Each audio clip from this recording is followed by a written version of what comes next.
Part 5. Miracle Mile District, 8:31 a.m. There had been times during the pre-dawn hours, as Reese was scurrying through the labyrinth of back alleys and forgotten byways of downtown Los Angeles, when he wasn't sure he was actually in pre-war at all. Some of these little pissed-on and left-for-dead corridors were still standing, even in his time. He would rush to an intersection, slide the shotgun up, slip a scan around the corner, just to make sure. And there it would be. A dazzling, carnival pre-war boulevard, as unbelievable and exotic as a dream. It had been like that all morning. He couldn't completely shake the spooky sensation of being in two places at once. He knew he could anchor himself if he just stayed on the street, but that would have been a tactical error. The street was empty. It was hard to blend into the crowd when it was in bed. Suddenly, it occurred to Reese that maybe his brain had been scrambled by coming through, or the amphetamines that the techs had pumped into him were putting out a disastrous side effect. If anything fouled the mission objective, it would be checkout time, for everyone. He did not even want to imagine fucking up. A little spasm of panic tested the waters inside his head. Out of habit and the instinct to survive, he strangled the life out of it. There was still a lot of time, plenty of time. John had briefed him that target acquisition would take place at 2019 hours at 656 Jasmine in Palms. Sarah J. Connor would be there, leaving the location. How John knew, Reese couldn't even begin to guess. But if John said it, it was true. You could bet your ass on it. He decided to keep moving on foot, getting a feel for the place, checking out primary and alternative routes. He went over his mental shopping list. If he was going to pull this one off, he would need more ammunition, for one thing. A lot more. The fear of death that he had often felt going into combat was completely overshadowed this time by the fear of failing. His death would be insignificant. Sarah J. Connor was another matter. Her death would be important. Reese was moving along the wall of a particularly nasty stretch of alley behind Gajeski's Foreign Auto Repair on Wilshire. Guaranteed to put the bite back in your bug. When the roar of an engine behind him erupted from the rear. Cover, cover, cover! Reese's body was moving before his brain kicked in. He leaped to the far side of a pile of trash cans stacked against the decomposing brick, and rolling, burrowed his way behind them. A delivery truck had tumbled into the alley's entrance a little too fast, tires screeching on the wet pavement as the half-asleep driver jumped on the brake to avoid the wall. Reese chambered around into the shotgun, his nerves jangling like high-wire tension cables, and brought it up as the delivery truck heaved and groaned past. Slowly, he released the pressure building up on the trigger and lowered the shotgun. The sleepy driver never saw Reese, and would never know that he had only been a hairbreadth away from having his wife raise their children alone. Reese's heart was pumping loudly. He glanced up at the tiny slit of sky beyond the rim of buildings surrounding him. It was light. No good staying in the alleys anymore, Reese thought. Got to blend in with the population. He had been carrying the long shotgun under his raincoat, held between his arm and side, but that wouldn't pass with the natives in full daylight. Time to adapt the weapon to street fighting mode. He rummaged through the trash can beside him. Dead auto parts, bits of tubing, and greasy splinters of metal. Then he found what he was looking for. A rusty but usable hacksaw blade. Reese couldn't understand why so much perfectly good material was thrown away here.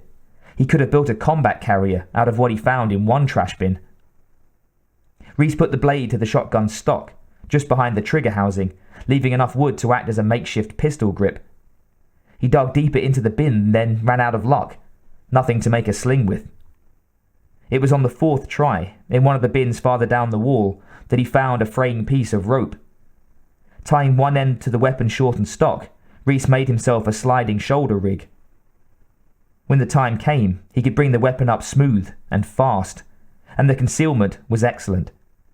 He'd have to be searched before anyone would notice he was armed. But by then, they'd already know. Reese buttoned his raincoat all the way up to the top, even though the sky had come up cloudless and bright, unseasonably warm for March. He had never been so lonely in his life. The point man in an army that wasn't born yet. Rolling cautiously up to the mouth of the alley, he slipped a quick, feral glance at Wilshire Boulevard, and as casually as possible, stepped onto it. His nerves vibrated on maximum alert as he began to recon the acid-tripped terrain beyond him. People were already coming out into the street. A few were denizens of the alley world, but most of them were working class, waiting on the corner for a bus or stepping off one with a purposeful rush in their walk and a cup of coffee that was going cold fast. Reese couldn't begin to comprehend the rhythm of pre-war urban life. He was tuned to an entirely different scale of intensity. Casually strolling around in the daylight simply wasn't the way to keep on living in his world. They controlled the day. You had the night to play with. Though Reese's rational mind told him it was safe, his instincts were screaming at him. He had to force himself to step away from the safety of the building's shadow into the multicoloured swirl of activity going past. With his raincoat on, hiding the puckered laser pulse scars that dotted his compact frame, Reese didn't look a lot different than anyone else on Wilshire, but he was out of sync. Too feral and serious, even for the mean part of the city. Like an untamed panther dropped into the centre of a bright, gaudy, decadent zoo. He moved cautiously down the sidewalk, scrutinising the faces that bobbed and weaved towards him. There was a quality there that he had never seen before, a kind of virginity or innocence, a lack of information that made even the older ones seem young. A boy in a pair of faded denims perched atop a 2-foot board with wheels, weaved gracefully between the obstacle course of pedestrians. His body was moving and shaking to the beat of Springsteen's Born in the USA, the music blasting into the street from a huge stereo the kid held on his shoulder.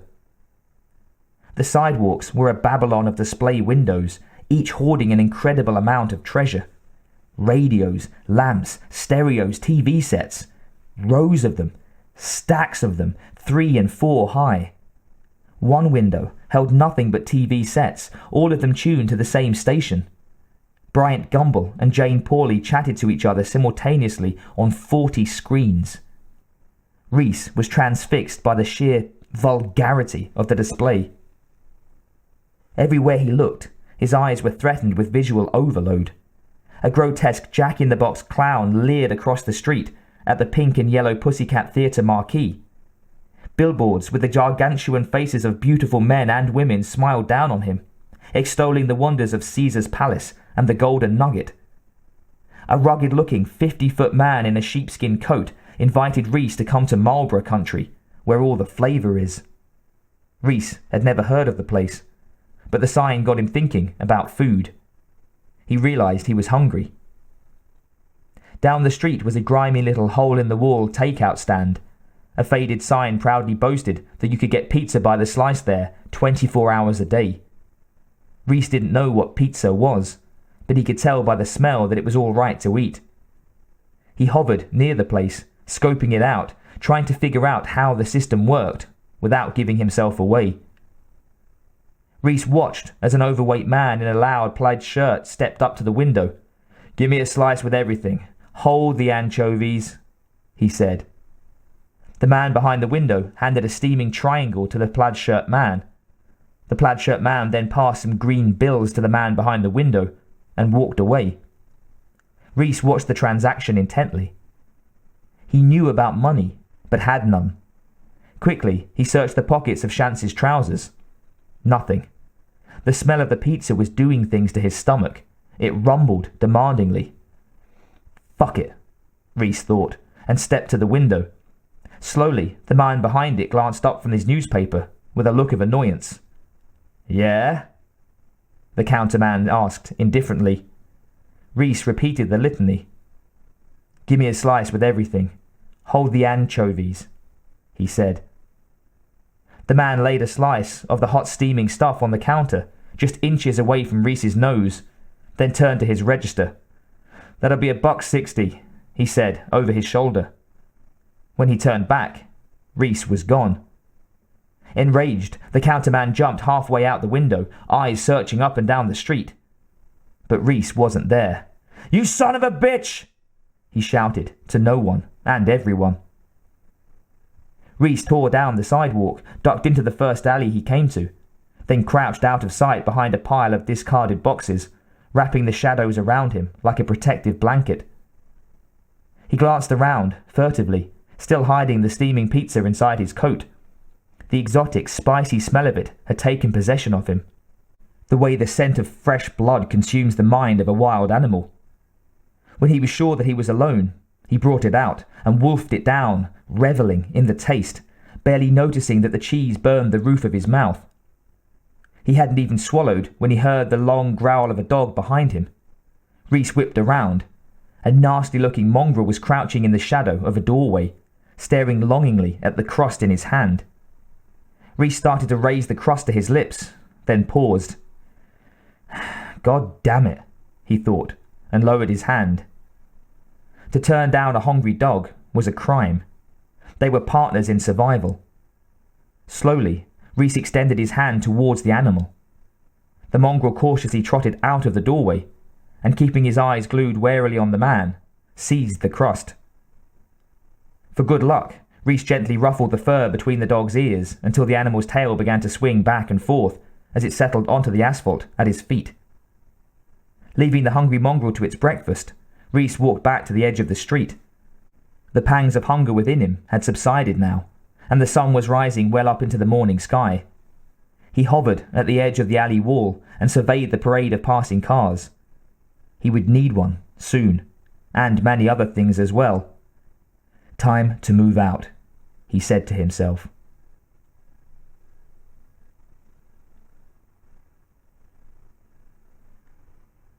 Silver Lake District, Panama Hotel, 10:20 a.m. It was a 4-story fire trap that smelled of disinfectant and stopped-up toilets. In the winter, it was a refrigerator, and in the summer, an oven, chilling or baking the human contents mercilessly. But it was cheap. Back from the main street, with a fire escape he could climb out of and into the alley, unseen by the desk clerk. Therefore, he selected it, threw a wad of bills into the counter, and refused to sign the register. The steel-blue eyes fixed the big-eared, tiny-framed 50-year-old clerk like a bug on a board. The clerk muttered something about writing Mr. Smith in the book for him, then handed him the keys to the small room up the stairs. He scanned the interior in minute detail as he strode purposefully up the steps and down the narrow hall. Rotted wood floorboards, lumpy walls, like parboiled flesh where third layers of hastily applied paint were peeling back. The sounds. Voices in the dank cubicles, suppressed rage, lonely wails, sexual cooings, silence. Many of the rooms were vacant. Good. He walked into his room and paused, taking it all in at a sweeping glance. The window that led to the fire escape, the small table, a desk, a rusty springed bed, an alcove with sink and toilet, an outlet, AC 110. Good. He began setting out his tools.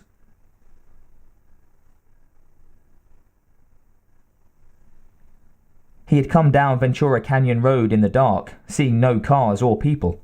He had to walk because the chronoporting had fused electrical circuits in a 100-meter circumference.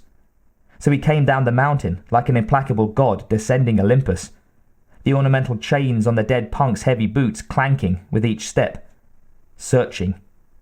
He had an indeterminate time to locate and terminate the target, and therefore could be thorough in acquiring the proper equipment. His clothes were ill-fitting, but he would get more later, if necessary. First, orientation. As the lip of the horizon began to bruise with daylight, the Terminator encountered a woman in her late 40s, walking from her front door to her BMW sedan, dangling keys and carrying a huge leather purse. He stood at the edge of the driveway, just out of sight, behind a bush, and watched for signs of life in the large house from which the woman had emerged. No sounds or light or movement. Good. He considered his options and decided to wait and watch. The woman opened the door of the vehicle with a key from the chain and then slipped behind the steering wheel. She put another key into a slot beneath the wheel and turned on the ignition. The starter motor whined and whirred until the gas was fuel injected into the firing chamber of the engine and ignited. The The woman pulled on a lever, and the transmission clanged as it went into reverse. She pulled another lever, and a light went out on the dash. Then she let her foot off the pedal, off the floor, and backed out of the driveway. Simple. Terminator calculated possible alternatives as he continued walking into the city. 10 minutes later, he found a suitable vehicle. A station wagon. Ford Kingswood Estate, circa 1978. No one was around. The suburban street was still in the grey and pink blush of early morning. He walked up to the yellow car and rammed his fist through the side window. The glass crystallized from the force of the blow. Unmindful of the crinkling shards strewn all over the seat, the Terminator reached in and unlocked the door. He slid behind the wheel and scanned the interior. The dash controls. It took a moment for him to recall data on this particular model, but in a moment he saw it in his memory with precise detail. He leaned down and, using the heel of his hand, smashed the ignition assembly on the steering column. It broke open like a ripe fruit. He ripped the plastic steering column cover away with one motion, tearing the lock cylinder out of its setting in the process. Using his fingers like pliers, he reached in and turned the tiny exposed shaft by hand. The engine turned over twice and caught. He recalled the woman in the BMW and adapted her movements to this vehicle, backing the car into the street. He paused for a brief moment, re-examining the gear shift, then pushed it into drive and sped off down the street. Total time, 11 seconds. He noted the layout of the city. The streets matched the map in his memory, his perfect and nearly boundless memory. Each street name and corresponding landmark was duly noted, never to be forgotten. He cruised Los Feliz Boulevard until it knifed into sunset, then turned southeast. A few blocks later, he found what he was looking for, a hardware store owner just opening up for the day. The Terminator was his first customer, and his last. Afterward, on his way to secure weapons, he located his base of operations, renting a room at the Panama. He looked down at the tools he had raided as they lay on the bed. X-Acto blades, tweezers, pliers, penlight, metric set, screwdrivers, several files, and other odds and ends. He had also taken a pile of work clothes and the owner's black leather jacket as backups to the clothes he had on. There wasn't much money in the register, but then the Terminator didn't need much. This would be a short mission. He went out the fire escape to test it as an alternative route. No one saw him leave.